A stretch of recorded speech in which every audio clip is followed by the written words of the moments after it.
I want to tell you about one of the times when I almost lost my life. I grew up in the Bronx in New York City.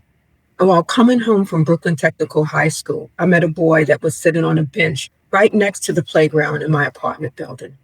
I had a book bag on that was loaded with books while carrying three more in my hands. Now, this boy was fly, okay? He had on a brown leather Kango, he had on a brown suede front, and clocks that matched. Now, he commented on one of my algebra books that I was carrying, and then he asked me if I needed help carrying them. Now, to give you some pretext, I was a bookworm. I graduated from middle school after being skipped from the fourth to the sixth grade. And the only thing that I did besides study was watch the Brady Bunch at 4 p.m. and the Partridge Family at 4:30.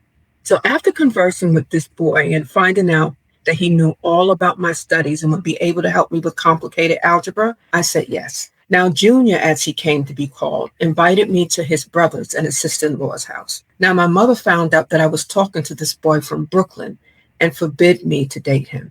Now, let me give you some context about different boroughs, at least Brooklyn and the Bronx. The Bronx had its little wild side too, but Brooklyn was known during that time in the 80s to be like the wild, wild west. Okay, you can go on a train. Anytime I would go on a train and go out to see him, he would make sure that he met me at the train station so that I didn't get robbed coming from the train station to his house. So my mother forbids me to date this guy. You know how that went, right?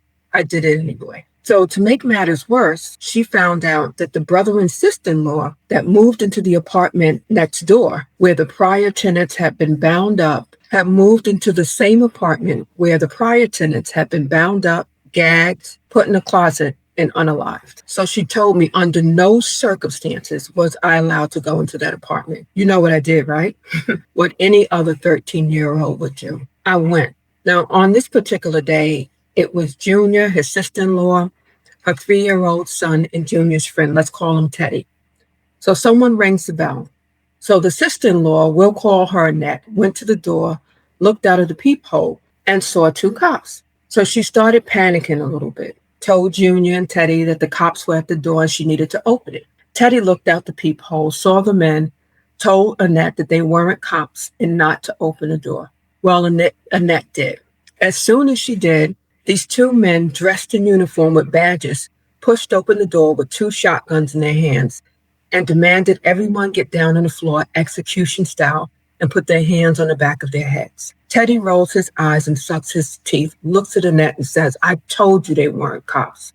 The gunmen are yelling, shut the F up. All kinds of chaos is happening. And Annette's 3-year-old son is yelling at the gunman, get off my mother, get off my mother. Now, at the same time that this is happening, I'm down on the floor. I have my hands behind my head and I'm thinking, oh boy, this is it. I'm gone. I'm dead. And when my mother finds out that I came to this apartment, now this is how a 13-year-old is thinking, right? I'm going to be in so much trouble. No, Renee, you're going to be dead. And I sat there, and you know how people say that your whole life flashes before you? That's what I saw. I saw it was like a video was being projected in front of me. I saw myself from a baby in the crib to another time when I was about 5. And I come home from Coney Island and I had a bear in my hand and I felt someone hit me with a bicycle and my father picked me up and helped me. All of that I saw until I was at that point in that spot in the apartment on the floor. At the same time, I'm scared for the 3-year-old because he's still yelling and they're yelling at him and they're yelling, yo, somebody shut this kid up. Somebody shut him up. And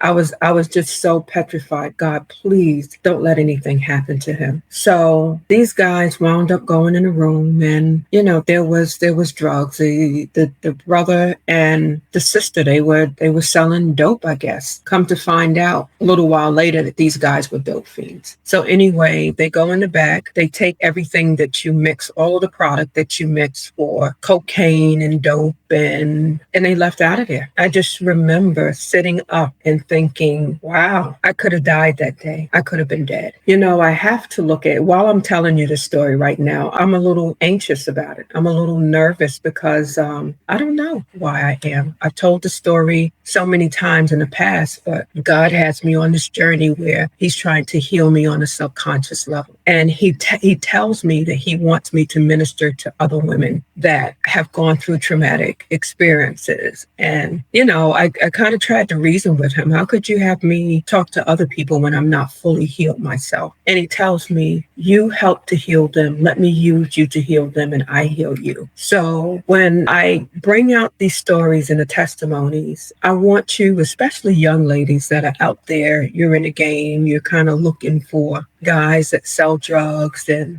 they live a fast life. There's a lot that comes with this. It's not all glamorous. Yeah, you might have a good time. You may be able to get, your little Gucci and Versace and all that other kind of stuff. But it comes with a price sometimes where you might not be able to repent and you won't grow old to tell the story. I thank God that I had a mother that was praying for me. God knew that I had a purpose. He had a scroll written for me in heaven. He knew that I would go through these things, and he sent angels. He sent angels to help me to come through situations like that, so I'd be able to come on the other side and be able to tell you about them. So I believe that I was just blessed to get out of that situation. But if I can stop someone from going into it initially, please take heed to what I'm saying. I believe there's so many others that have been in a situation like this that aren't alive to tell the story. I know the previous neighbors, the previous occupants of that apartment were ones that didn't stay alive to tell the story. Okay. But if you think that this can help someone, please subscribe, like, share. I'll be on here telling some more testimonies, and I'll see you on the next one. Bye-bye. Come to the well where mercy flows, living water for the thirsty soul.